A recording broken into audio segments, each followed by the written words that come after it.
Baie welkom by Versteekte Juwele.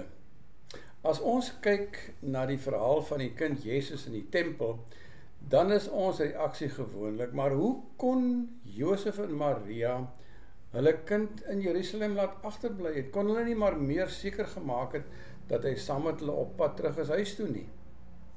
Dit was so dat die pelgrims na die feeste in Jerusalem in groot groepe saamgereis het. En dan het die opgeskote kinders al spelenderwys hulle eie groepe gevorm en die ouers was gelukkig daarmee. Aan die einde van die dag het die ouers dan hulle kinders weer by hulle gekry. En toe, aan die einde van die eerste dag, was Jesus nêrens te kry nie. Ons kan dink dat Josef en Maria sommer dadelik in die donker terug die pad gevat het Jerusalem toe. Toe hulle hom op die tweede dag later in die tempel kry, was Maria se ontsteltenis verstaanbaar. Dat hulle hoogs bekommerd was oor hulle kind, soos enige ouers sou voel. Dat hulle angstig na hom gesoek het, soos ons lees. Maar dan lees ons van die eerste stukkie bediening van Christus, en dit teenoor sy eie ouers.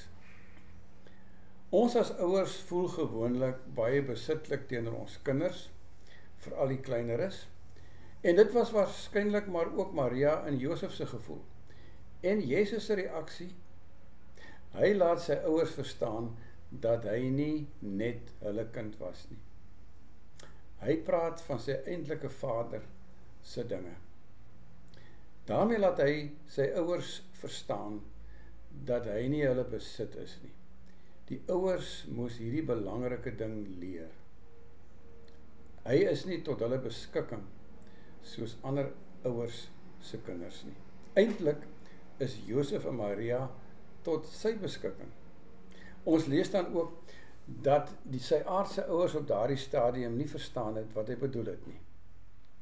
So maklik is dit dat ons as gelowiges ook kan dink dat omdat ons Jesus het, soos ons lees in 1 Johannes 5, om Jesus te hê, dat omdat ons hom het, die seun het, dat hy tot ons beskikking is.